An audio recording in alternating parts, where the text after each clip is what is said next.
to the Cinema Dash. As always, I'm Gabbs. And I'm DeGe. And we're in for an episode. Oh boy, everybody, fasten your seatbelts because it's going to be a bumpy goddamn ride. Yeah, here we go. Oh boy. So Anthony and I, and another friend of ours. And our friend Nick. Was, Nick, I remember him from our Deadpool episode that we did with him and Andrew. Yeah, he's not here right now. Yeah, unfortunately, we invited him to be on the show, but unfortunately at the last minute something came up, and so it's just us two bozos today.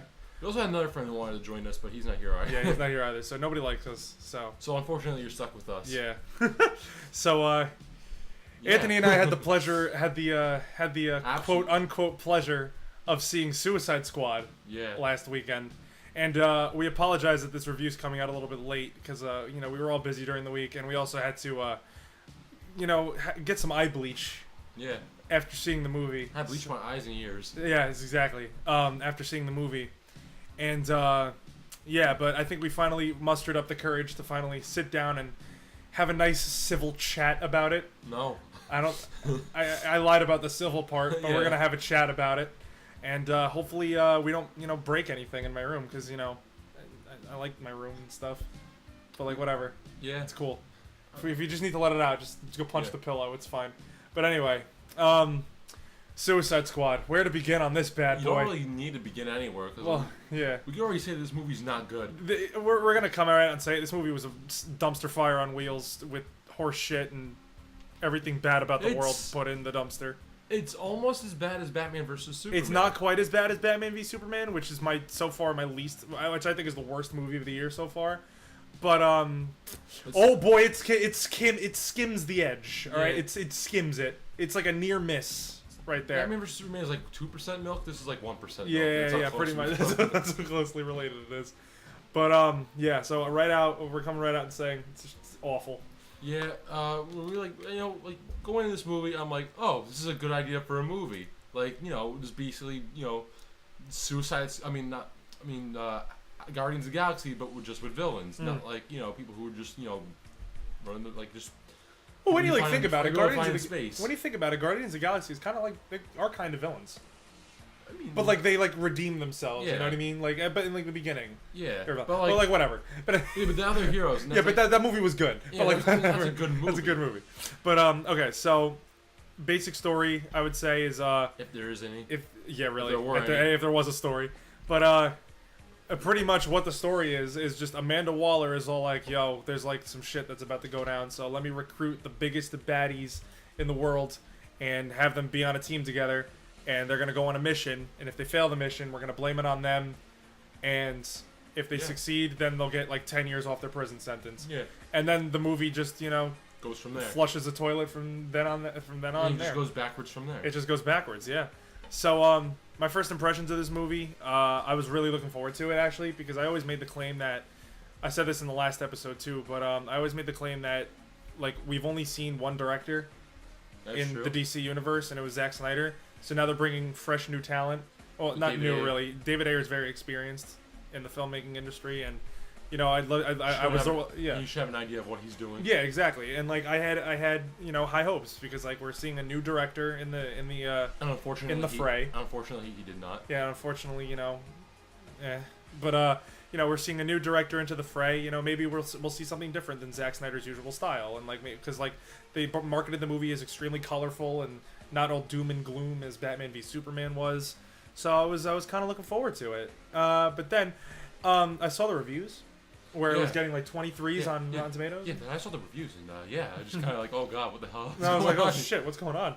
Then I saw the reviews. I was like, okay, maybe it'll be one of those movies where like everybody else doesn't like it, but I kind of like it. Like maybe it's like, I went into the movie expecting to be disappointed, and when I got out, I was even more disappointed. I was even more disappointed than when I went in. I was like, I was getting like bad feelings like when it's like starting to come out, like when the reviews were coming out, and I actually read them, and I'm like, I'm like, I read one in particular that stuck out to me. One reviewer said that he had a better time watching 9 Lives than he did watching Suicide Squad. If you don't know what 9 Lives is, it's basically that movie with Tim Allen where he turns into a dog, but with Kevin Spacey he turns into a cat. And he just gets into a bunch of shenanigans. And that has a 3.3 on IMDb. And we're gonna see it. And I want to see this movie. We're gonna see it. And it's gonna be a much better time. And we're gonna make a review of it. So get ready for our 9 Lives review incoming. So here's what's gonna happen. So here's the fucking deal. All right.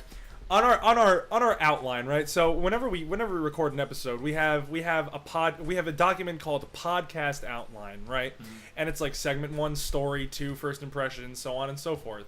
So we have a section called the good. Good, yeah. Yeah. So I think we're gonna skip over that section for today. Just like we did for Batman vs. Superman. Like we did for Batman v Superman. I mean, I liked a little bit of aspects about Batman v Superman, and I like even less about this movie. For what I did like about the movie was there was like some aesthetics that I thought were nice.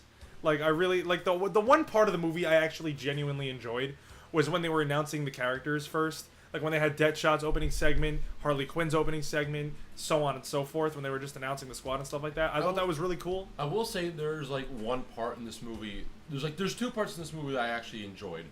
It's the one where Deadshot is like doing like the job for someone, and he's like asking. Yeah, his character introduction. He's doing like, oh, I need $1 million up front right now, or I don't kill this guy, and he still lives.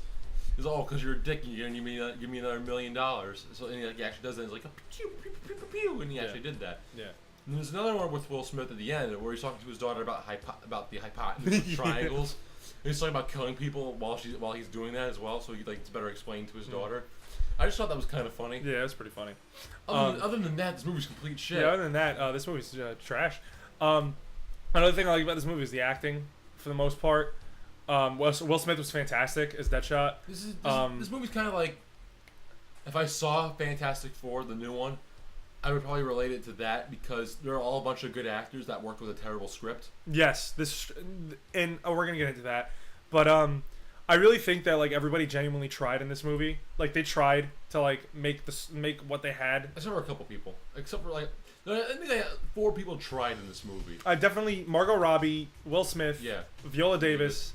And I want to say Cara Delevingne. Cara Delevingne was really good, and Jared Leto. I have to give it to Jared Leto because like, even though his performance was god awful, like, he was overacting, but like he really tried to go into his character, so I have to give him kind of props for that. But like the payoff wasn't good. Like the 7 minutes he was on screen, they were awful. So like I don't understand how you can like give it up to him. No, I'm just saying like that like he had like just like what he did to like get into the role. Like whatever, fuck it, he didn't try. Whatever. So the acting was okay. Some of the action sequences were okay too. No. Next, what's your next? Okay. That's it. That's all I have to say. The visuals. That's it. No, not even those were that good. The visuals were fine. They weren't even good. They were just fine. I mean, a movie that's not based on the visuals, like like an animated movie would be. Yeah. Like, who cares? It was fine. Like, I mean, nothing looked fake, but like. There was no practical effects. In a non-animated movie, I shouldn't really care. I should like notice that, and like I guess it did a good job with that. Yeah, that's fine. But like, I'm not gonna write home about it. Like, it's not gonna be an Oscar-worthy movie with how. No, God, no. Are you kidding me? This movie's gonna be an Oscar-worthy movie? No. This is more like a Razzie-nominated movie. Oh, absolutely. All right, so we got the good out of the way. Let's delve into the bad, shall we? Anthony, here's what we're gonna do. We're gonna play a little game, ladies and gentlemen. We're gonna do a little ping pong, right? You're gonna say something that you didn't like about the movie, and I'm gonna say something I didn't like about the movie, and we're gonna go on for an hour and a half. This review is gonna be the runtime of the movie. Yeah. Just shitting on it. So you first. All right. So number one. Oh. Okay. Whatever. Go away. All right. Anyway, continue. So in no particular order, I'm gonna go with what I hated the most. So I'm just gonna say. Oh yeah, I hated everything in this movie equally. Yeah. So I'm not gonna go into any particular order. So I'm just gonna say whatever comes to my mind first. So Jai Courtney was in this movie. You're next. I don't understand how Jai Courtney gets more work. Like he must be really fucking cheap to pay, just to work with. Like I'll literally do anything. Come on, guys, I just want to be a movie. Yeah, really. He's so bad. How can you put someone that's so bad at acting in a movie, and he continues to be successful? I don't really think I could like name one of the characters he's been in like a movie. Exactly. Like he was in Jack Reacher for like half a minute, and it was like sucked. And then he was in what? The Die Hard movie? Yeah. Didn't he play his son? Yeah, and he sucked. I didn't even see it because I heard it sucked. You know what? I like that movie too, just because it's a fun action movie. But wait, you like the new Die Hard? You saw it? They're just fun. They're just fun dumb action movies. You can just sit around and watch with a bunch of guys and just enjoy. The story's the story's shit, obviously, because it's Bruce. It's kind of like this movie. Because Bruce Willis like obviously doesn't want to continue. He phoned in. Yeah, but like it's just a bunch of fun action. Fair enough. It's like it's a guy movie. Like who cares? Like, Yeah. I just want to see people get shot at and die. Yeah. For like an hour and a half. Yeah. Then Jai Courtney comes in and just makes it like, oh, this movie's fucking shit. just like this movie. You hear that, Jai Courtney? Gaz has a personal vendetta against I hate Jai Courtney, much like everyone else. I hate Jai Courtney 2016. His Captain Boomerang is pretty bad. Like I was talking to my brother about this too. Like there's like two different versions of Jai Courtney we got here as Captain Boomerang. You got him being a real Aussie where he was like, oh yeah, boomerang, and you just didn't understand him. And I'm like, what? What? And then like you got other things which like that. Well, that was like that was just bad right there. Like it was like, understandable. But, like, that was just inexcusable. Like whatever. It's either you didn't hear anything he said, but he clearly said something important. Yeah. Or he said something you're like, why? Like why is this important? Why are you here? Like, yeah. So yeah, Jai Courtney gets a 0 out of 10 for me and everything possible. Okay. Fuck you, Jai Courtney. Your turn. Oh, sorry, Rick. Oh, Rick. Morty. Anyway, Over there. yeah, just throw him over there. All right, my main problem with this movie was the script. Yeah. Yeah. This movie, All right, This movie. all right. To give you a sense on how bad this script was, you, me, and Nick walked into the movie theater, and you and I looked at each other and said, "There's the part in the movie." We both said, Oh, yeah. "There's that one part in the movie where Will Smith goes, Yeah. so you saying was some kind of Suicide Squad?" Yeah, we were eating dinner with Nick, and he's Yeah. like, "Yeah, there's a Yeah, part he of the was like, movie that "There's a part." says that." Yeah. And when that happens, I'm gonna shoot myself. Yeah. So me and Anthony are in the theater, and that line comes in, and Nick looks to the side and just sees both of us with our fists shoved in our mouth in a gun position, just like pulling the trigger and like knocking our heads back and forth, just kill me, End me. just end me. So there's that. But the writing in this movie is so poor. It's just not. It's like three people, right? Like sat down in the room, right? And they were just like, how can we piss off everybody the most when writing this film? I was texting Nick before because he wasn't gonna be able to come with us, as we said before. Yeah. And on the show, and he said like it felt like each scene was written by different writers, and it felt like this whole movie was a high school film, like a high school film. Absolutely. Project. And like there's like tonal inconsistencies. There's like, and what I mean by that is like they have like a giant action sequence, right? And like, or no, even at the end, right? Like when I don't fucking care, spoilers. But like even at the end, You're not gonna see this. you're not gonna see this movie. Who Who cares? Who gives a shit? But like when El Diablo dies, right? He's just like, bee, and he dies. And then like the next scene afterwards, he's like, yo, what do you want? The guy's like, yo, guys, what do you want in your prison cells? And Killer Croc's like, yo, man, I want some BET. Yeah. I was like, what? And like my brain melted out of my ears and went onto the floor, and I peed. Yeah. And I hated it. Yeah, he beat so hard. He beat so hard. He couldn't go back. Yeah, exactly. That movie made him do that so hard. He was in the fetal position for half the movie. I was ready to walk out like 30 minutes in. I will say though, the first 30 minutes of the movie is kind of tolerable, but then after they like, get up on the helicopter and go to the city, it's a mess. It's a mess. It's a waste. It's a big fat mistake. It's a big. Listen, I don't normally agree with Nick, and I don't normally agree with DeGe. But I say this every afternoon, every night, every morning, and it's so true. Suicide Squad is a mess. It's a waste. It's a big fat fucking mistake. I hate this movie. Oh my god, it's so bad, dude. Alright, so then you have like the script, right? You got like these tonal inconsistencies where like people are making jokes just after like a friggin' main character dies. And then you have like parts that just make no sense. Like there's this one part in the movie where Harley Quinn is dangling from a helicopter after being rescued by the Joker. And Will Smith and like Amanda Waller's like, hey, Deadshot, I want you to shoot him. Oh, and Deadshot's like... That's totally not racist at all. Shut up. And Deadshot's all like, "Aight," and then he goes up with his sniper, right? And he's like, "Oh, yeah, I'm gonna shoot this bitch." So he goes, right? And he's like, "Oh yeah, got her in my." He's like, "I got you in my sights." And he pulls the trigger, and Harley Quinn pretends to be dead. She's like 3 miles away from the building. How did he know How did she know he was gonna miss? How did she know he was gonna miss? She didn't. That's the funny part. So he pulls the trigger and shoots, and she's like fake. She's like dead, right? She's like hanging on the. First off, how did she not let go of the rope if she got shot? Dude, there's a stripper scene, so she had a prior like involvement with that. Are you trying to put logic in this movie? No, it's are you trying to bring logic into this film? Yeah, but the logic's fucking stupid, so it doesn't matter. so all right, so check this shit out, guys, right? So he shoots the sniper, right? And she's playing dead, and then all of a sudden she like springs back to life. She's like, "Ha!" And then Deadshot looks in the camera. He's like, Deadshot looks straight in the camera, and he's like, "I missed."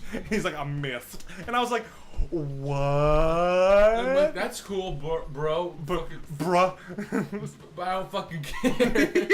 I was like, are you kidding me? You were gonna get out of here. I knew you were gonna shoot her anyway, because obviously she's too good of an actress to like kill off. Yeah, exactly. I mean, granted, like they did it with like 2 people in this movie, but that doesn't matter. Also, one part that I was thinking of. Jeez, I just had it in my head. But I see, like I'm already forgetting about the movie because it was. This movie's so fucking forgetful. It's so forgettable. Nobody's gonna remember it in like 20 years. Right. Everybody's gonna think back and just be like, "Oh, this movie was cat shit. Who's gonna watch it?" This movie's not one of those movies where it's gonna be like, "Oh, maybe in 20 years it's gonna be seen as an underappreciated classic." No, this movie's gonna be seen as a fucking dumpster fire. This movie's gonna be in book burning competitions. like you know how they like burn books and stuff like that. Yeah. They're gonna take DVDs and it's gonna be like E.T. Right? It's gonna be like E.T. the video game where like they all buried the copies, all of the copies in like Mexico. You're just gonna see like 20 years from now, like the hover cam is just gonna be like over this pile of just people burning Suicide Squad discs. If discs even are still around in 20 years from now. They're gonna be laser discs, dude. Oh yeah, they're gonna be laser discs. Oh yeah, they're gonna revert back to VHS. An 8-track. An 8-track. We can somehow fit it all on an 8-track. It's all gonna be audible. Yeah, it's all gonna be on audible. What else? You can ping pong it back to me if you want. No, because like there's just one part in the movie, like there's just one part of the script that's just so awful that I can't remember it. Was it with Slipknot? No, it wasn't with Slipknot. That was an editing. That was just a story issue. Slipknot's alright. See, all of you are wondering, right? Like, yo, what's Slipknot gonna do in this flick, right? So he's like, because no one knows who the fuck Slipknot is. Nobody knows who Slipknot is, regardless. So everybody's all like, yo, what's Slipknot gonna do in this movie? He looks kind of badass. He's got ropes and stuff like that. He looks like a Call of Duty character with a fetish for hanging himself. So like, whatever. So Slipknot's in this movie for, I'm not even kidding you, 30 seconds. I will time it. If I find a version of this movie online, I will post a video on this channel of me holding up a stopwatch and a little clip of the movie playing in like a corner, and I'm gonna time it, and it's not gonna be more than 30 to 45 seconds. I'm not kidding you. So literally all Slipknot does in this movie is he gets out of a car, punches a chick in the face, and then dies. Yeah. This is all within like 10 minutes of the movie. He was shown on the poster as a main character. He was shown. He was in the trailers. He's got his own stupid skull thing. He's got his own stupid skull thing for the promotional stuff of this movie. And then you want to know how he dies too? He dies in the worst way. He goes. Jai Courtney's all like, of course, fucking Jai. Yeah, of course, Jai Courtney, right? So Jai Courtney's all like, I mate, you want to Skype with me? And then Slipknot's like, he doesn't talk in this movie. He just grunts. He's just like. So he goes, and he's like, all right, he's like, all right, I'm gonna make a distraction, and you're gonna shoot your rope up there, and you're gonna fly away with me. And then he goes, this is all inaudible. Yeah, this is all inaudible, by the way. This is I'm just making up the script as I go along, because that's kind of what they did. They just made up the script as they went along. So they were just like, so Slipknot was like, and then he goes, so he goes and he shoots a rope right up on this building, right? And Rick Flag's all like, hell no. So Rick Flag just goes on his little like a wrist device and blows Slipknot up. It was an LG phone, dude. Oh yeah, he goes on his LG phone and blows Slipknot up. It was a like Samsung phone or some shit. I'm not even kidding you. Yeah, it was like a Samsung phone. So you had to have that product placement in there. It was like Galaxy 7. I'm not even kidding you. I'm not even kidding you. Slipknot blows up. Yeah, this is like one of the parts. This is like one of the parts of the movie that people are calling out, like in the reviews for it. Like this is like so bad of an edit, like it was fucking terrible. Oh my god, he blew up. He just blew up. His head blows up, like because they all have like bombs in their necks. Yeah. It was like it was in every single storyline for Suicide Squad, because like even like an Arrow, like that one episode of Arrow when they do that, it's like, oh, they have the bombs in their necks. Who cares? I didn't watch it. Well, it's coming up. That's coming up. You're watching. Right, yeah. I'm watching Arrow. And like the animated like movies that DC does are a lot better than their live action movies. No, it's like DC's TV shows are so much better than their movies. DC's TV shows and animated features are a lot better than their live action movies. I know, and it's disappointing. Which says something. Yeah, which really says something. And Marvel's just good all around. Their movies are good, their TV shows are good, and their animated stuff's good. Like, what the hell? I don't know, man. This movie's trash. This movie's awful. All right, you know what? If I think of the script, I'll ping pong. Yeah. Just ping pong back to me. I'm ping ponging it back to you. All right. Another thing that bothered me about Jai Courtney was remember that one part in Deadpool where he strokes out to like a unicorn. Yeah. So that's his whole that's Jai Courtney's whole character. Is that he's like boomerangs and he has like a stuffed pink unicorn. He doesn't even do anything cool in the movie. You don't even see him get to use his boomerangs. Dude, he's Jai Courtney. Who gives a shit? Yeah, kind of. Yeah. Yeah, his whole thing is like, oh, I have a pink. And what I actually said there was, because I'm doing a fucking Jai Courtney Captain Boomerang impression, is I have a stuffed pink unicorn that's my personal fetish, and like that's my whole joke. That's it. That's not funny. That's what I am. If that's your whole joke for that one character, it's not funny. Like if Deadpool it works, because he used it once and it was funny enough, and then like they moved on to something else. But fuck Jai Courtney. You know who else stupid. You know who else can go fuck off? Killer Croc. Oh yeah. You want to ping that to me? I'll talk about Killer Croc for a little bit. No. I'll talk about Killer Croc. All right, talk about Killer. Right. So here's my thing about Killer Croc. I don't really have that much Batman experience outside like some of the video games and like the Christopher Nolan movies and sometimes some of the Batman shows. So every time I see Killer Croc, you know what he looks like? He looks like a fucking crocodile, like a human human and a crocodile had a baby, and it's like just a fucking crocodile. This one, it looked like he tried too hard to look like an avocado. He did. And like right there, he looked like a scaly avocado. Yeah, and like he just didn't look like a crocodile either. Like it's just like if you're gonna call someone a Killer Croc, he wears like Tuscan leather in this movie. And like the whole they made him a gangster. And the one thing is just like, all right, and the people who made this movie is like, oh, we don't want to use like CGI, so we're gonna make him like an actual like thing. And like it just didn't work. It's like it just didn't look like Killer Croc to me. And you couldn't even hear him. Yeah, he was also inaudible. Yeah, he was like, oh, yeah. He was like, and what he said there was like, I won't B.E.T. Yeah, I won't B.E.T. Yeah, and also like some guy who's like I think he's black or something. I don't even know the guy who plays him. Yeah, it was like Adewale Ado something. Whatever. Some inaudible name. Anyway, he's just like he plays him. I don't know why. They just wanted to make the point that he's a black guy playing this character. Yeah. So he's like, oh, well, you guys did the mission. You guys get whatever. You guys get like 10 years off your prison sentence. And like, and Will Smith's all like, oh no, I want to see my daughter. And like, oh, okay, fine, you get that. And anyone else that want anything? And then fucking Killer Croc's like, yo, I want B.E.T. But like the most black guy voice possible. And I'm like, what? What? What? And like it was like no one laughed at all. Everyone was like, "What the fuck was that?" Yeah. This movie theater was like 75% full that we saw it in. My favorite part of that night. Everyone was just like, "What?" My favorite part of that night was the guy sitting in front of me, and he goes, when Killer Croc goes, when Killer Croc goes, I won't B.E.T. The guy in front of me got up and walked out, and he was like, this guy, he said under his breath, he's like, this is fucking bullshit. He got up and walked out. I was crying. I looked at Nick, and Nick saw it too, and he was like, dude, that guy just got up and walked out. And he was like, yeah, because he knows it was awful. He was he should have stayed, because there was only like 5 minutes left in the movie, but like they weren't worth it either. I would have left too. They weren't worth it either. But like, oh my god. It's like one of those movies where like Batman vs Superman, I didn't want to leave just because I wanted to see how bad it actually was. Oh! It's the same thing too. I just remembered the script thing. But wait, hold on. Yeah, finish your thing. Yeah, there's one more thing about Killer Croc that I hate the most about him. There's one part like where they're doing like the final part of the movie. Oh, I know what you're gonna say. It's like the last part of the mission. He's like, all right, we're gonna send all the villains. We're gonna send most of the Suicide Squad in to try to like attack their minions and Incubus, and try to like hold them up. While like another part of the squad like that's not like an actual Suicide Squad, but like another like part of like some. Yeah, they're like Navy SEALs. They never really explain that either. It's like I don't know, like what are they, Navy SEAls or like some just people in the army or whatever. Navy SEAls. Like, whatever. Who cares? Like there's just call them military people. Like another squad of military people and Killer Croc into the water to put a bomb there that's already there from like fucking a month ago and blow it up. And it's basically a suicide mission. They're all willing to do it, which is also another stupid part of the movie.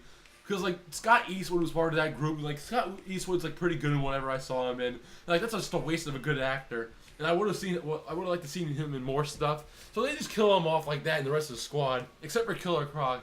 And Killer Croc's like, yeah, you guys are just tourists. I was born in the water. Then he gets on all fours and walks into and he's like, and he like walks down. It's so stupid looking. just imagine a full-grown man crawling on bear crawling on all fours into water and then swimming. He looks like a crab. He's like, it's so and like stupid. goes in. It was so funny. Everyone in the movie theater laughed so hard. Oh, I was crying. It was so unintentionally funny. It's. The funny part is like you got like full Grundle. Yeah. In the shot too, which was like hilarious. All right. His whole ass is in the camera. His whole ass is in the camera. It's like not. It's inexcusable. This movie is so weak, it's laughable. This movie's like a bad joke. Like, all right, so I just remembered that script inconsistency. Yeah. All right, no, this script inconsistency is not even just with the movie, but it's with the entire DC and DC universe. All right. Oh, yeah. You know what I'm gonna say. You're talking about this on the bus with Andrew. Yeah, we were talking about this on the bus with our friend Andrew. All right, so check this shit out. Right. So Batman. It's established in Batman v Superman that Batman kills people. Yeah. Correct? Nowhere at the end of that movie does it establish that Batman is going to not kill, right? He's not going to kill again. Mm-hmm. Nowhere in that movie does it establish that he has taken a vow that he's not going to kill anymore. All right? So in this movie, which takes place after Batman v Superman, there's one scene in which Batman makes a cameo, or two scenes, but it is one scene we're focusing on. Batman makes a couple of appearances in this movie. He makes like three. He makes like three in this movie. So the first one. The second one is he's chasing Joker in the Batmobile, right? And also Joker's in his Lamborghini. And the Joker's in his freaking Lamborghini, which I don't even want to talk about that. We're gonna dedicate like 45 minutes to why the Joker was terrible. You know the last time the Joker had his own vehicle? What? The fucking original Batman show with Adam West. Yeah, the Cesar Romero. Yeah, the Joker movie. And that show's supposed to be like cheesy, fucking stupid, like that. All right, but it's good. Anyway, at least that's good. Yeah, it's good cheesy. All right, so check this out. Check this out. Right. So Batman's chasing the Joker and stuff like that. Like he's got the fear of God in his eyes, right? So Batman is out to kill, right? Yeah. He is like a predator. So Joker he drives his car into the water, right? Yep. And he escapes, right? But Harley Quinn's there, right? And Harley Quinn gets up and she starts like trying to attack. Like she swims up and she starts like trying to attack Batman. This is actually really funny. Batman just like rock'em sock'em robots her right in the face and breaks her jaw, right? So like, all right, so you establish in this universe that Batman's not going to kill anybody. Batman kills people, right? So why does he save Harley Quinn? He saves Harley Quinn and he resuscitates her. Not only does he save her, he resuscitates her. He brings her back to life. He knocks all the water out of her lungs, right? And then he just like leaves her there. He doesn't even like interrogate her to like find out where the Joker is. He just like leaves. He just straight up leaves. Like, why? You just broke your logic. Just kill Harley Quinn. If Batman was, if they stayed true to what this Batman represented, he would have broken Harley Quinn's neck or he would have left her to drown. And then even when he did wake up and even when he did rescue her and needed to do something useful with her, he didn't even stay to find out how to find the Joker. How'd she not die with like crashing? And how did she not die with the what? She went through the windshield. She crashed through the windshield. Most people, and she wasn't even wearing like a helmet. Yeah, most people I know that have crashed through the windshield I don't know. Yeah, I don't know anymore. I buried them. But like, she crashed through the windshield, and not to mention she's at the bottom of the freaking Gotham River. Like what? How did she survive that? But like whatever. It's fine. I'm over it. No, I'm not really over it because I'm still pissed off about it. But like whatever. We spent $12 on this bullshit. I spent $12.63 on this movie, and I am ashamed. All right. We should have been like the 6 and under where we get the tickets for free. I was actually saying that. I was like, why can we like pass off as seniors? Can we just buy the senior ticket and just Like, get oh, back and go in? we're high school seniors. We're high school seniors. So but not actually. We're sophomores going into college. We're like fucking no. We're high school seniors. We can pass off as high school seniors, totally. All right, so check this out, right? 2 years ago. Who cares? All right, so do you want to piggyback back to you, or do you want me to say my problem? Another problem that I have. I'll go. I'll go again. Believe me, we're gonna be here for a while. All right, so you keep going. Who else pissed me off in this movie? Katana. Let's just talk about that. They just kind of like shoehorn in Katana. Like she did nothing wrong in the movie other than just like be there, because like Katana's like a cool character. She was just fine. She was fine. She was. They didn't do anything with her in the first place. So I was neutral about Katana. I like. She's hot as hell. Like she's hot. So like, that's it. You couldn't do anything with her in the first place because you just shoehorn her in. Mm-hmm. How they introduce her is so pitiful. It's really funny. It's amazing how pitiful it is. It's funny because you say they introduce her at the last minute, and they actually introduce her at the last minute. Yeah. She gets on the helicopter at the last minute before they leave to go on the mission. Yeah, thanks for showing up. Also, hey squad, this is Katana. She has a sword that captures the souls of people she kills. That's it. Next. And then the camera pans over as the director flips the audience off, and goes to the next scene. He's greedy. Like fucking He's a greedy smudge. Jew fingers. I'm just kidding. But just fucking just like money. money. As the camera slowly pans over, and Will Smith is like, "What the hell is? Why is the camera turning?" And David Ayer gets up from the chair, holds up both middle fingers, and cuts to the next scene. And like, oh, and then Harley goes like, "Oh, it's a nice perfume you have. It's a smell of death." It's a smell of death. They're like, "Yeah, that's really funny. Only problem is it's not fucking funny." All right, so check this out, right? So, and then like she has like one more scene at the end, and she's got like a flashback, and that's it. That's it. That's Katana. That's her. That's her character. That's it. All right. So I also got 2 more issues with this movie. I got 3 more issues with this movie now that I think about it. I want to talk about the editing for a hot second. Oh yeah, the editing in this movie is the second worst part about this movie. Oh oh my god, is this editing awful? It's like they got some high school. It's like they got some guy from high school who just learned how to edit on like Premiere. This is the guy. They got me to edit this for on Premiere. They got this guy who grew up with Windows Movie Maker. No, did you not hear that? I was the editor of this movie. Yeah, because I learned. Oh, dude, I'm gonna look up the credits right now just to see Anthony Davanilli on the credits. Yeah, because Andrew got me and Andrew from Deadpool review got me Premiere for free on my laptop. Oh, right, he did.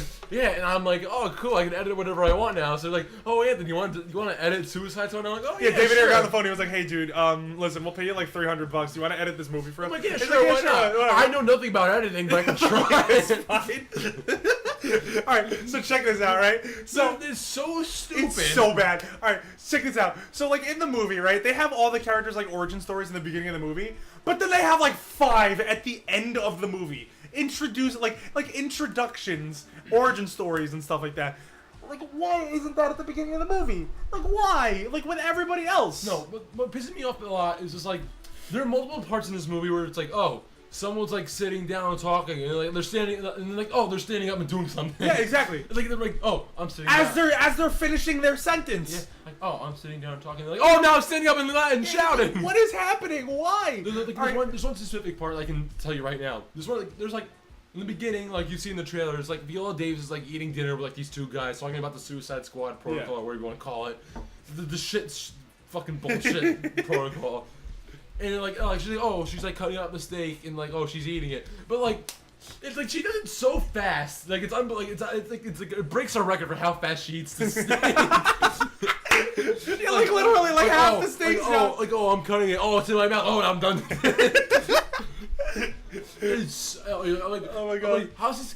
I'm sweating talking about this movie how's right this now. passable? How's this fucking passable? This is a $175 million movie, and that happens. Like, get out of here. Batman vs Superman has $250 million budget. And it didn't make it. I don't think it made its budget. It made its budget back. It made its budget back, but like.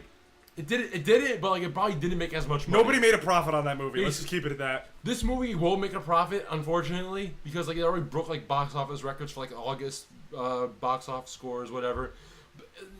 But like, it's like $175 million, and like I don't understand like how bad a movie can be with that big of a budget.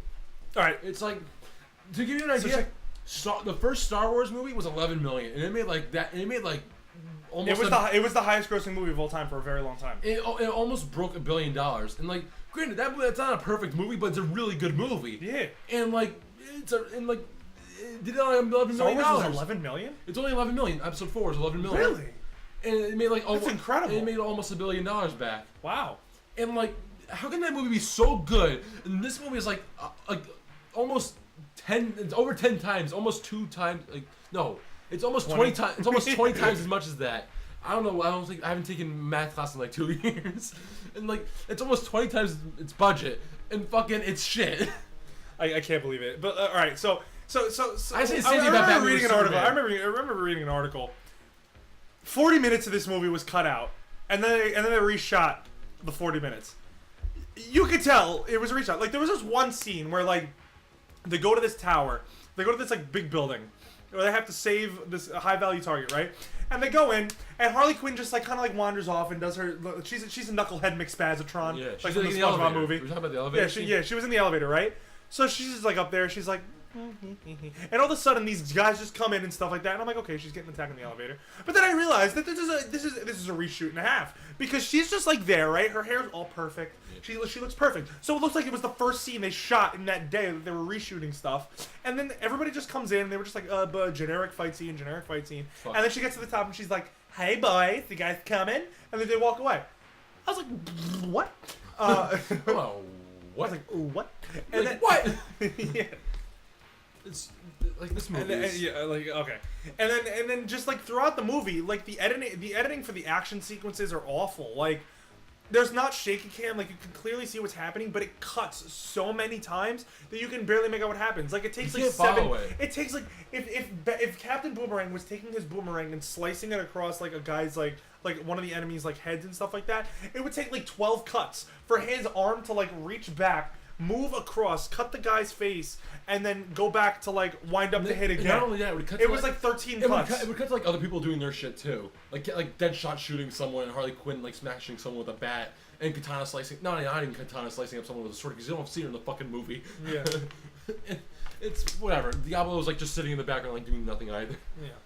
But the point is, every character in this movie is not perfect. All right. I can talk about each one too, but like, I will, and I fucking will. You know what? Ping-pong back to you. The music. Let's talk about the music. I liked it. I'm gonna come right out and say I liked it, even though blatantly ripped off Guardians of the Galaxy. My brother told me, and he told me specifically before doing this review, that I better like cite him right this time because apparently I never do. So I'm gonna cite him right this time, Paul. So fuck you. He told me that like a majority of this like soundtrack is like based off of like Wayne's World. Like a majority of the music comes from like Wayne's World, and I'm like.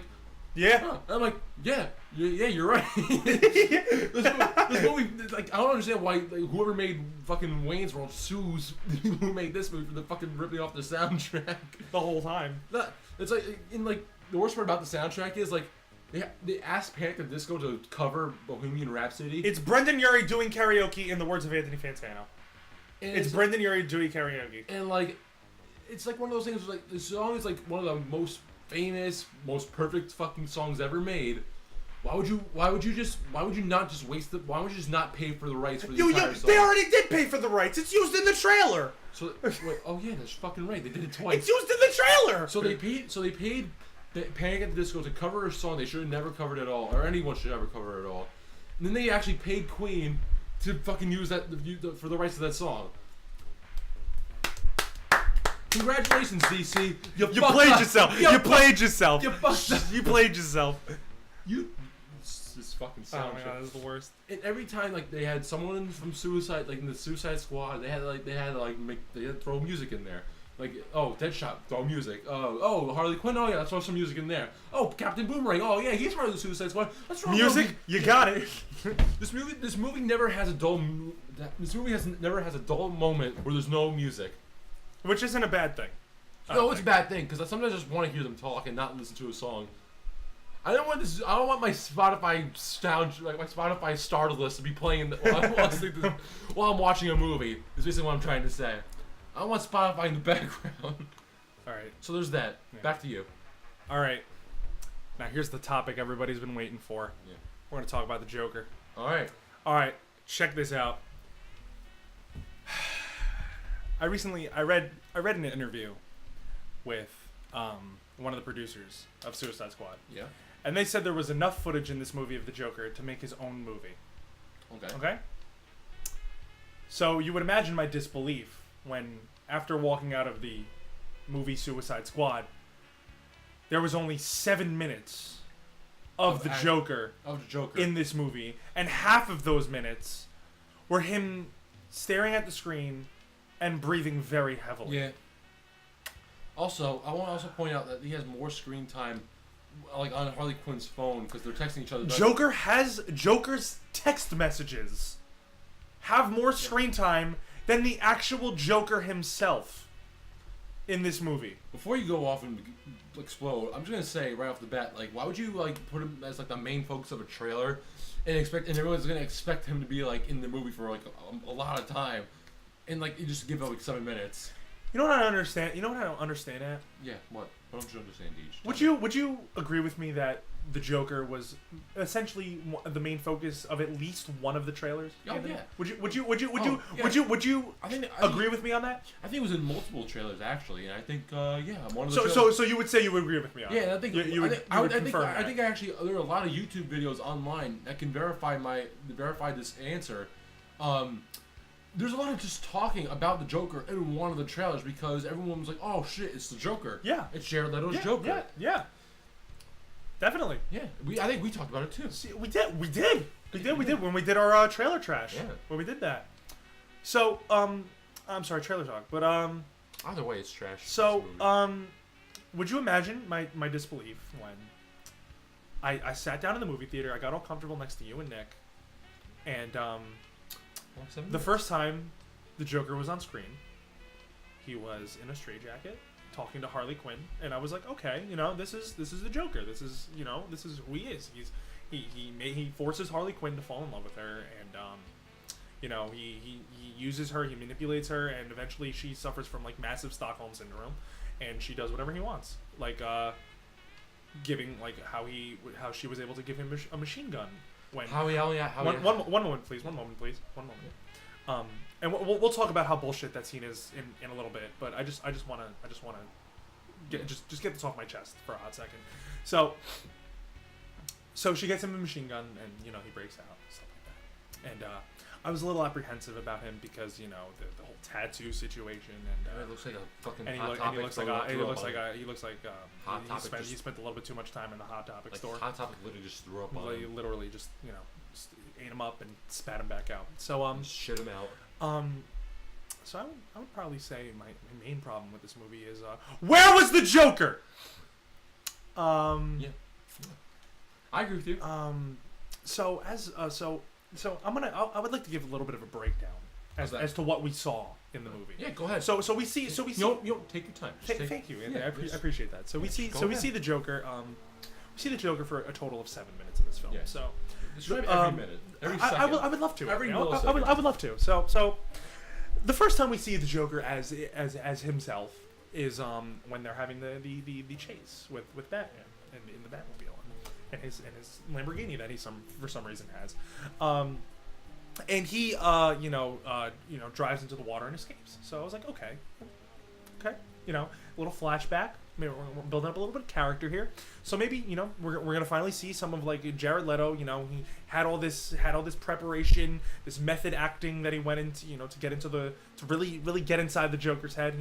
He went out with the goal of beating Jack Nicholson and Heath Ledger and Mark Hamill as the best iteration of the Joker that we've seen yet. And I was like, okay, I commend that. That's ambition. Okay. I was. Take your time.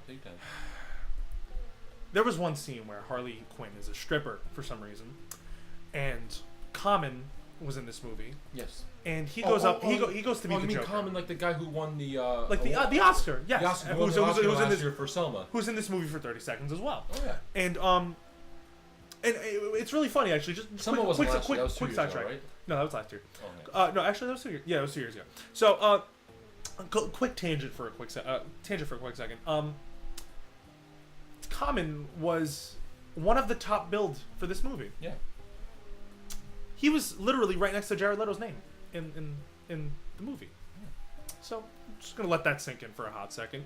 And so they're all talking about they're all penning up the Joker. Can I just cut in real quick? Yeah, sure. Yeah. What's up? What's on your mind? Yeah, we walked out of the movie and we realized that was common, not knowing that was Yeah, him during the actual scene. I did not know that was common. Because you know what happened? He has his beard, he has sunglasses on, yeah. he's fully clothed, like, basically not showing any skin except for like some parts of his face. Indeed. He's wearing sunglasses, so he had no clue who he was. And then at the end of the movie, like, oh shit, that was common. Mm-hmm. Go on. So this is when we get our first real introduction to the Joker. All the guards are saying like, "Oh man, he's bad news. He's business, right? He's like he means he doesn't mean he's gonna kill you. He's the clown prince of crime." So we hear some footsteps in the background, and it cuts to Common. He's looking a little nervous, right? And it cuts to Harley. She's doing her thing on the pole, right? And she gets down, right? And she walks over. And the Joker sits down. But we don't see his face yet. So remember when I said the Joker has a lot of tattoos on his body? Yeah. The first shot we see of the Joker's face is he puts his hand up to his mouth, and there's a smile on his hand. And you know what he says? What does he say? He says, it pans up to his face. We see Jared Leto's face, or half of Jared Leto's face, and then the hand. You know what he says? What does he say? He says, "You should smile more." So then, what happens is, Harley Quinn comes in, and she gets all over Common. She starts like giving him a lap dance. Joker's visibly getting off to this, obviously, apparently, and he's like, "Yo, man, I don't want no trouble." Common. He says, Joker's like a cuckold. Joker's like a cuck, right? So he's like, so Common. This is so joke about that. So Common. That's really what's happening. That's really what's happening right now. Joker's a cuck. Sorry about that. Continue. No, it's fine. Don't worry about it. So Common's all like, "Yo, man, I don't want any problems with this," and he's like, I'm gonna leave. We're not gonna do any more business. So Joker's like, "Yeah, dude, that's fine," and he shoots Common. So he shoots Common. But that's not my problem that he shoots Common. It's what he does in between. So what he does is Joker smiles. He's got grills. Sorry, I exploded a little bit. No, He's got grills. He sits down, gives Common a lap dance. And when I say lap dance, I'm not kidding. Yeah. He sits on Common's lap, he shuffles around a little bit, and he starts caressing Common's face. And he starts like slapping him a little bit, like playful. He's like doing that with his mouth. He's like, I don't really, like to talk like this, but that's how Jared Leto in this movie talks. So, you did it again. Yeah. So he then gives Common a lap dance, and plays around with his face a little bit. And Jared Leto overacts at so many points in this movie. But then he laughs. And his laugh sounds like a mix between an old woman who just heard a very dirty joke for the first time and a dying cat. Yeah. So it's kind of like, He sounds like he's in pain. He sounds like he's in physical pain in this film. And why don't you take the rest of it? Alright. I can't. So, I'm just going to bounce off of this with what DeGe said. Please. And, so basically, I think I can say this, me and you, both just did not like this Joker. This was the worst Joker Yeah. I have ever seen. Like, in any form of Batman medium. I would say, I think you would agree with me that Jared Leto's Joker belongs with the George Clooney Batman. Jared Leto's Joker should not have been in this movie because he was useless. He posed no threat. Useless, posed no threat, and he was they gave him a subplot that was not resolved whatsoever. It was it was resolved. You want to know how it was resolved? They kill him. Yeah, they kill him. Or quote unquote kill him. Yeah, let me take. Where he comes back. Let me take. Yeah, go ahead, because So- I'm furious. So going back to what Deej said before with just Deadshot missing Harley Quinn. Yeah. Oh, I missed. I'm missed. So later on, like, whatever attacks their helicopter that they take, they hijack, and Harley Quinn's the only one that jumps off the helicopter onto a plane, onto a top of a building, doesn't break her legs or ankles. She's wearing high heels too. Yeah. That's the best part. Yeah, similar to Bryce Dallas Howard in fucking Jurassic World. She's wearing high heels. I don't want to start that again. Yeah, she's wearing high heels throughout the I don't wanna entire start that movie. again. Throughout the entire movie, and she survives. Her legs are fine. Her ankles are fine. Everything about her lower part of her body is fine. Nothing's broken. And everyone in their plane, in that fucking helicopter, just crashes and dies. And just assume that Joker's dead.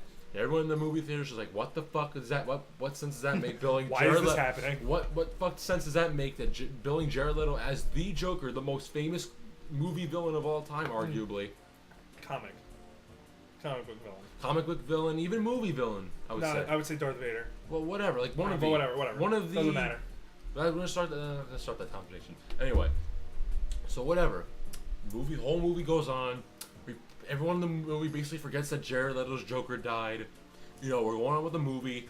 That's bad. Yeah, I kind of forgot about him. If you forget, I did too. If you forget that what the focus of the movie was, then you made a bad I'm not talking movie. about the focus of the movie. I'm talking about how Jared Leto was in this movie. I'm just saying, like, because you had the two trailers that like hype him up to be the main focus of this movie, and it wasn't. And then he dies. And Well, so quote unquote dies, but like so he doesn't die. But whatever. so I'm going to continue. So the movie goes on. The villain gets beat. Whatever, she gets got. Death grips. And the whole movie just goes on. You're like, oh, she gets a cappuccino machine because that's a joke. It was funny. It was not funny. It was actually fucking terrible. It made me want to kill myself. Anyway, so she's thinking, she's reading. Which I would think that the director would hopefully read the script and be like, whoa, this is fucking shit. Anyway, and that's not what he did. So he does this. So she does that. She reads the book. She's sipping her espresso She's sipping her espresso like it's no one's goddamn business. And all of a sudden you hear an explosion. A bunch of SWAT people come in and start shooting up the place. Kill a couple cops from the whatever fucking prison ward it is. I don't even know what the fucking place is called. That's how forgettable this place is. And then someone else just walks into her. They buzzsaw through her cell, and another SWAT guy comes in. You don't see who he is. He's wearing a helmet. Takes off the helmet, and it's Jared Leto. Now, when I saw Jared Leto come out of that helmet, I'm like, how? And the movie answered me back by not answering me with that question, and everyone else. The movie answered me back with a cold, dead-eyed stare. Yeah, and just as it walked away. And like, no, he's alive. Don't worry about it. But I asked back, how is he alive? And the movie just answered me back like, no. And the movie put its finger on my lips and said, shh. No, he's alive. Don't worry about it. The crash missed him. Yeah. Well, he was in the helicopter and then missed him. I'm assuming. Anyway. So he just steals her out of the prison. Cuts right there. That's the end of the movie. And I'm just like, what? And that's basically what happens with Jared Leto's Joker. Jared Leto overacts in this movie like it's nobody's business. His performance is so over the top in this movie. It's comparable to Nicolas Cage's movies. And we like Nicolas Cage. I'm gonna hurt. And we love Nicolas Cage here at the Cinema Dash. Yeah, we love Nicolas Cage. Yeah, we would love to have Nicolas Cage on the show. Nicolas Cage, if you're listening to this, which you're probably not, but if you are, hit us up at thecinema-@gmail.com. Yeah. Please come on our show. Yeah, that's our real. That's our real email account too. So like, you go ahead and send us fan art. And our tits. Yeah. Come on our show and our tits. But like, whatever, it's fine. But it's the worst 7 minutes of Joker I've ever seen in film or anything. Yeah, really. or anything. Jared Leto is the worst Joker.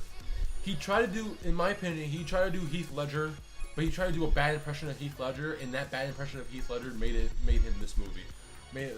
Was it good enough for David Ayer, whoever directed this fucking shit movie? David Ayer. Sure. He's like, yeah, that's good. That's a really good impression of Joker. I'm like, oh no, that's supposed to be shit. I'm like, oh no, that was good enough for me. We'll have you in the movie. Whatever. Whatever like number you want. We'll write it on whatever. We'll write it on a check. That's it. Yeah, that movie. That's basically what that is. So whatever. Your turn. Yeah. Your turn. Go on. But anyway, I have two more problems with this movie. Yeah, go ahead. But one problem is that this movie is basically an SJW's worst nightmare. Yeah. I was gonna be my next thing too. What? I was gonna be my next thing too. I was gonna talk about. So I don't have a problem with like. Oh. I prefer my women characters like strong, like kick ass like women characters. Let me just say this: we're both straight males. We enjoy our. We're not gonna lie. We like eye candy. We like seeing women, whatever, however they dress, whether it be short skirts or yoga pants or whatever.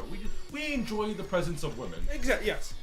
Now we're not pigs. Now, yeah, we're not pigs. We're not pigs. Like, if there's a movie and like the whole thing's like based around like strippers, and they all happen to be women, like that's what they're doing. So of course I'm gonna have to see something. They're strippers or whatever. And then you see someone like you see a woman working in the office, and you're just like, okay, she's wearing office clothes. She's wearing like a jacket. She's wearing a shirt. She's wearing a skirt, a long skirt. She's wearing a pantsuit. She's Hillary Clinton. I don't really care. You know what? What a chain of events. Yeah, because you know what? It's realistic. You know that.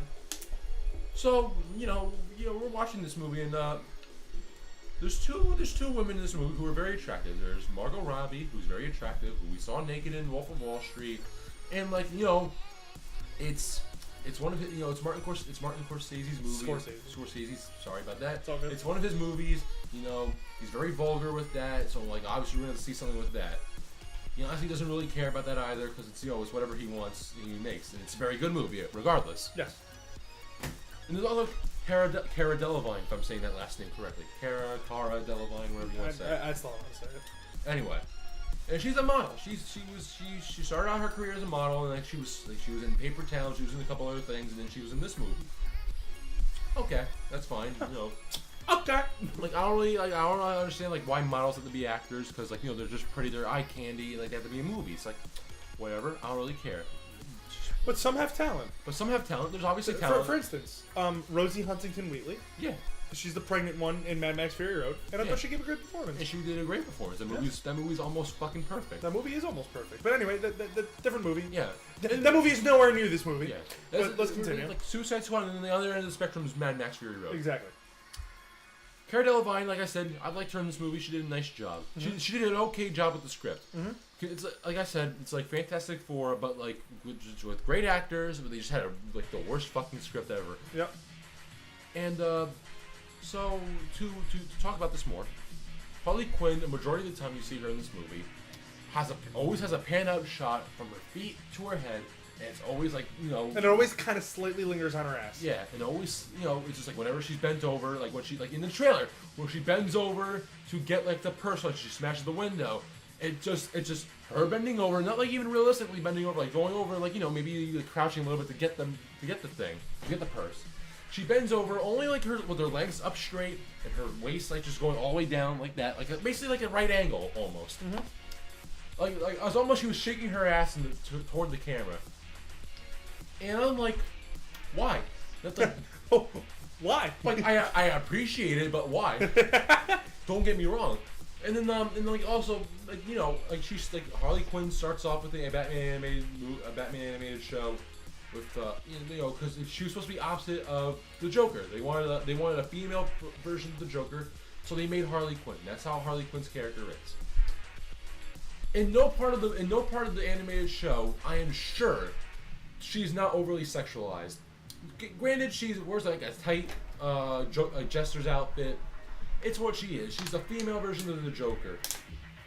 It fits her character. It's what she's famous for. She wears it. Yes. It's like when you think of her in the animated movie show, it's what you think of her as.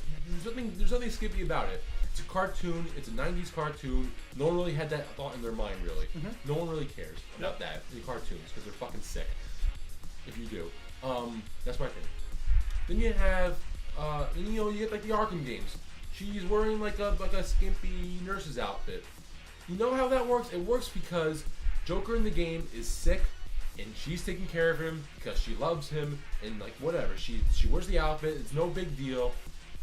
Whatever. It fits her because you know what? It's also kind of like it kind of like crosses the Jester with the nurse's outfit idea. She's supposed to be sexy, but she'll also be really freaky as well. That's why it works for her. This overdoes it like tenfold. She's a stripper in this movie. Yeah, she's a stripper where in no other form of Batman media, she is a stripper. She's a stripper in this movie. Yeah. It just doesn't work. No, my two favorite parts in this movie are blatant misogyny. I will get to Cara Delevingne's character in a while, but let's continue. My two favorite parts of misogyny, blatant misogyny in this movie are Slipknot. When they first introduce him, he just punches a girl in the face. Yeah. Straight up punches a girl in the face, and I was like, okay, that's uncomfortable. I really didn't feel comfortable. With that was a very uncomfortable. And then also, like, yeah, I get it, he's bad, but like then you killed him off in like 5 seconds later. So yeah, it it's like whatever. I didn't feel anything for him. He was just a dick. Yeah. And that's it. So, and then my other favorite part was at the end of the movie when they were fighting Enchantress. The roof collapses and it's raining, right? Yeah. So, another poor instance of editing. So, when Harley Quinn, like, they're about to kill Enchantress, Harley Quinn, like, has her shirt, right? Mm-hmm. The rest of her shirt is, like, dry. It's, like, perfectly dry. Yeah. But like, where her nips are completely soaking wet. Yeah. So you can kind of see. It's like they took a hose and just sprayed her in that one area. Like, okay, we're good. Yeah. It's really bad. Was it really? To get back to now, I'm going to go to Cara Delevingne. Yeah, do it. She's a model. I get it. You know, you go to her Twitter page. Her banner is her basically naked. She's a model. It's what she does. Like, well, I don't really care. I enjoy it. It's very. I appreciate it a lot. It's appealing, but like whatever. Yeah, it's what she does. Now, I have no clue who the Enchantress is. So I have no clue if what I'm saying is right or wrong, but either way, it's very not realistic. It's not like, I'm not saying to say realistic. I'm just saying it kind of like doesn't fit. So the entire time, like, I will say that Cara Delevingne only acts in this movie in 2 ways. When she's June Moon, she acts because she's actual June Moon and she's acting as June Moon. And then when she's like taken over by the Enchantress, they have a voiceover actor voice over her lines, because I guess her voice isn't like, you know, like menacing enough, which doesn't make sense to me either. But whatever, it's this movie shit. They do whatever they want. I will say though, her first transformation to Enchantress was kind of cool. Yeah, that's cool. The whole point, the Enchantress was cool in this movie. I will say that. That's why I liked her in this movie. Right. Now, when she goes to become like the final, I'm going to say quote unquote final form Enchantress, she is, and I'm not kidding, literally wearing 2 dimes and a napkin. Yep. And just dancing around like kind of like a hula girl almost. Yep. And I'm like, so the director and everyone. So the more evil you become, the more clothes you lose. Yeah, I'm assuming. And I'm just like, so people working behind this movie, so this is okay with you. So this is just fine. This doesn't make you feel any uncomfortable at all. No. This is what we imagined her to be. It's like, oh, so you guys are just a bunch of fucking perverts. Is basically what you're saying. Like, oh yeah. Absolutely. As like stroking their own dicks.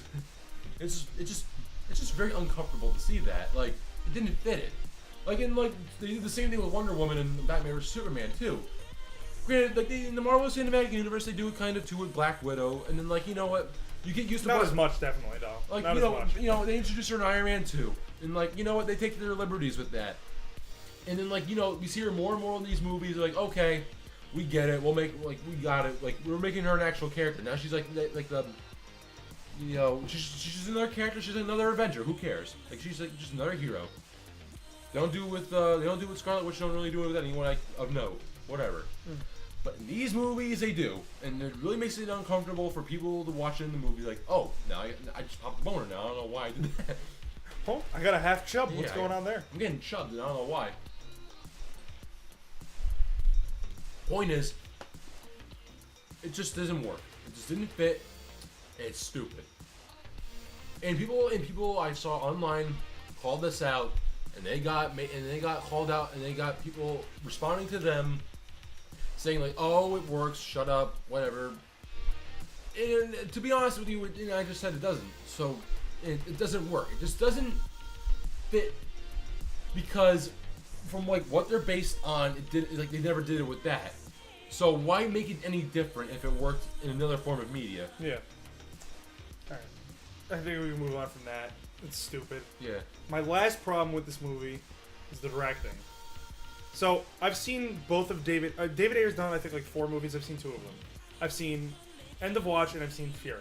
And I really liked both of those movies. I liked Fury a little bit more though. So David Ayer, right, has a set directing style. He's got his own thing. He's doing his own thing, whatever. in this movie, he tries to do some things new, but they don't work.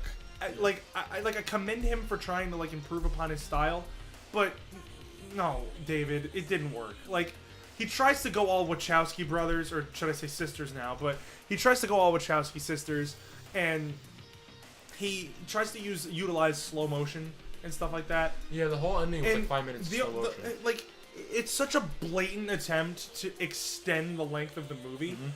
There's this one, the one scene at the end. Harley Quinn throws her Magnum over to Deadshot, right?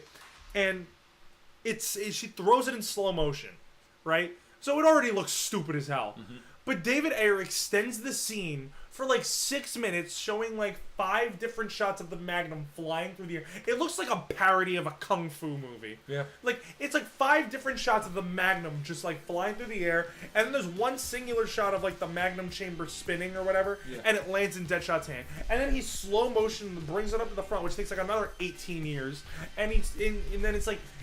And then like the Enchantress makes like a hologram of his daughter, and she's like, "Daddy, don't." And then it's slow motion again, where he pulls the trigger and kills Enchantress or whatever. So, all in all, a scene that should have taken like maybe a minute took like 7. Yeah. And it's such a blatant attempt to like extend the length of the movie, a movie that's already too long for its own good. Yeah. Like. I can't. A movie that's already too long for its own good. They try to make it even longer by extending these scenes that don't need to be extended. And David Ayer's just sitting there like, yeah, you know, I like that. I like that a lot. Now, granted, the studio probably had some involvement. The studio definitely had involvement because they took 40 fucking minutes out of the movie. But, like, granted, the studio had a lot of involvement with this, so maybe it wasn't his choice. Maybe they, like, did that himself, whatever. But even if it wasn't his choice, it's inexcusable. It's inexcusably stupid that we're seeing that kind of filmmaking in 2016. That's something that you would see in like a 1970s like Jackie Chan, Bruce Lee, kung fu flick. It's like Kung Pao, essentially. The Kung Pao, or like Enter the Dragon, or like anything like that. But like they're actually good movies. But like, well, Kung Pao, but like Enter the Dragon. Kung Pao's a parody of them. Yeah, Kung Pao's a parody. But like Enter the Dragon is a fantastic movie. Yeah. Enter the Dragon, fantastic movie, right? But like. And like when you look at it, it's just like it's just disappointing, even from like a filmmaker's perspective, that like there's still people that want this in movies. Just this blatant disrespect for the actual art of filmmaking, and it's like whatever.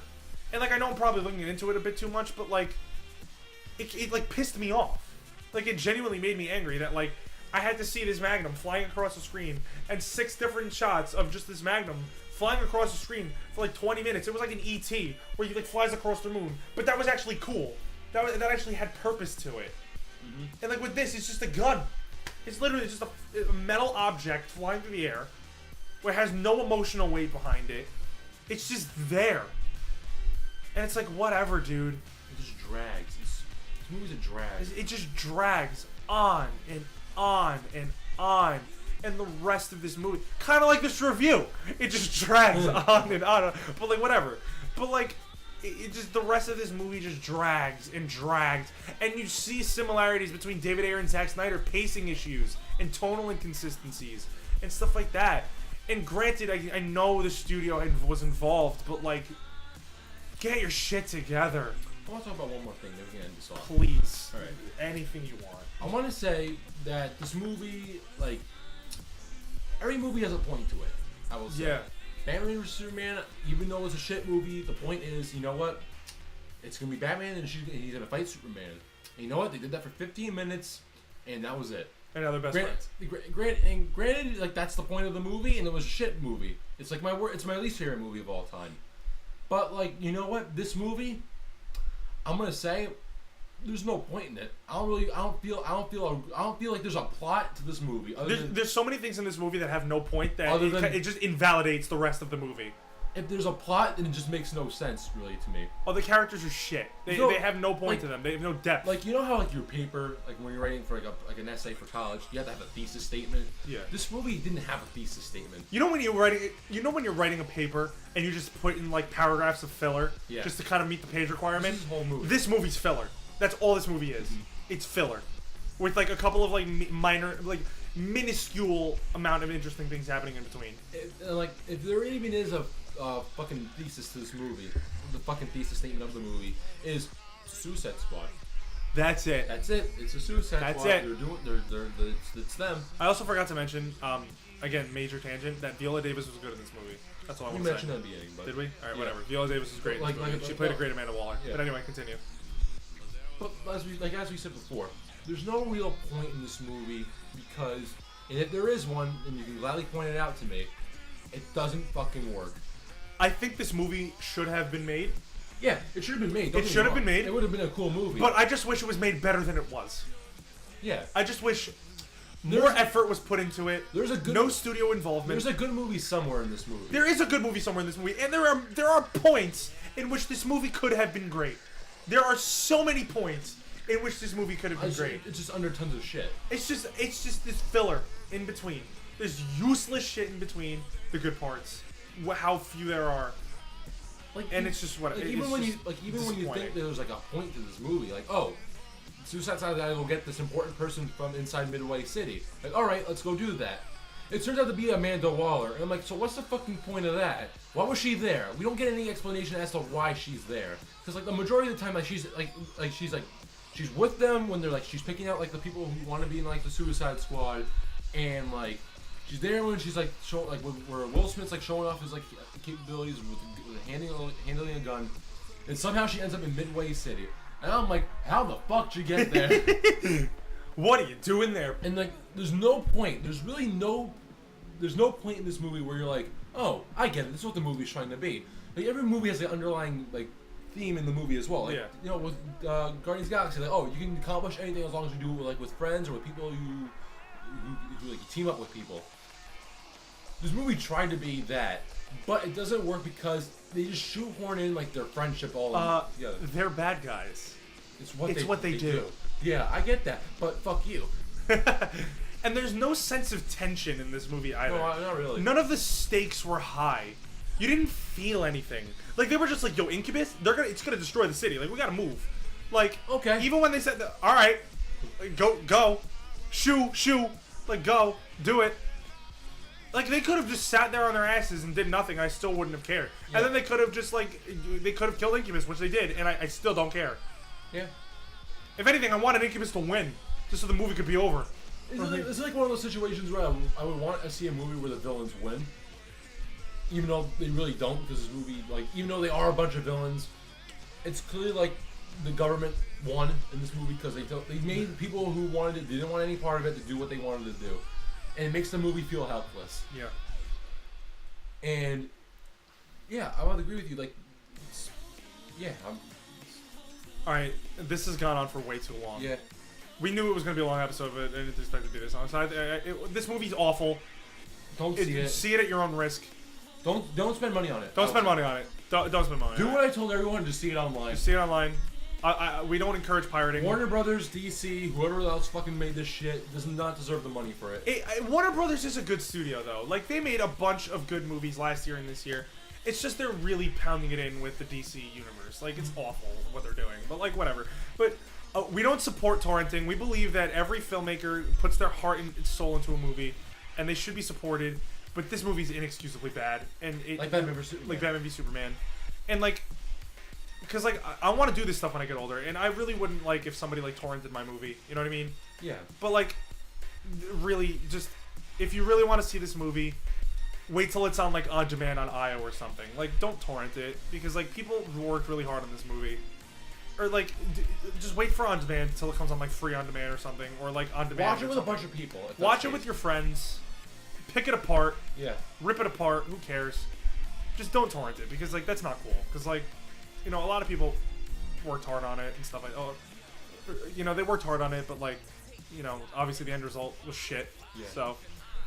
You know, whatever. But like in every movie, a lot of people work really hard on it, and it's like it sucks. I will say, and I want to make this very clear that I said this before.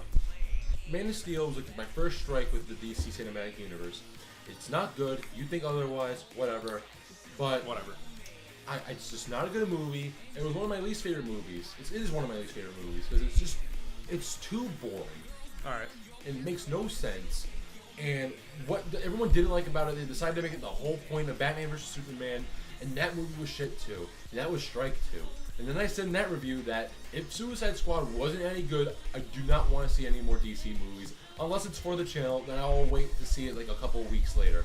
At this point, we're gonna wait till reviews come out. So any DC, we're making this an official announcement right now. If any DC movie comes out, we are waiting for reviews.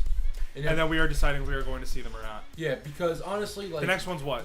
Wasn't it Wonder Woman or Justice League? I think it's Wonder Woman. If it's Wonder Woman, we are going to wait for the reviews. Yeah. If we do decide to see it, you're probably going to get it. You're probably going to get a review a week after it comes out. Because honestly, I saw the trailer for Wonder Woman. It doesn't look good at all. Not really does Justice League. I will see Justice League. The trailer for Justice League looks better for Wonder Woman, but they're both not that great. And I will say right now, I am not looking forward to seeing any more movies, and I am not going to see any more of these DC movies. I'm not looking forward to them either. This was the last straw with me, honestly. Well, this was the second straw with me. I still have yet to be disappointed by Wonder Woman. Straight 3, you're out, DC. You're done. You're done. You're done in rings. All right. Well, let's give our scores and wrap this up because this is getting way too long. Yeah. I'm giving the movie a 4. 4 out of 10. I give this movie 2 out of 10. Even though, you see, like. I want to, because like I gave it like the purpose was that Batman v Superman was worse than this movie. Yeah. But I feel like we ragged on this movie a lot more than Batman v Superman. So like, I didn't really. I don't know. 4 out of 10. Fuck it. I don't care. 4 out of 10. 2 out of 10. Second least favorite movie of all time. Pushing back Pitch. You're making me like Pitch Perfect. I don't know. Anybody can like Pitch Perfect, honestly. This is like I don't understand how one film company can make 2 of my least favorite movies in one goddamn year. Yeah, really. Because they're so disappointing that like that. Disappointment works so much with this because it just fucking like it doesn't. This movie gave me cancer. I'm just saying that right now. Oh man, this movie's a cancer amongst other movies. And on that note, all right, everybody, this review went on for way too long, hour and 15. Listen, but like whatever, we had a fun time doing it. I don't normally agree with Marvel. I don't normally agree with a Disney company, but I've said this. I say it every night, every morning, every afternoon, and it's so true. DC is a mess. DC is a waste. DC is a big fat mistake. It should have never been made. Fuck them.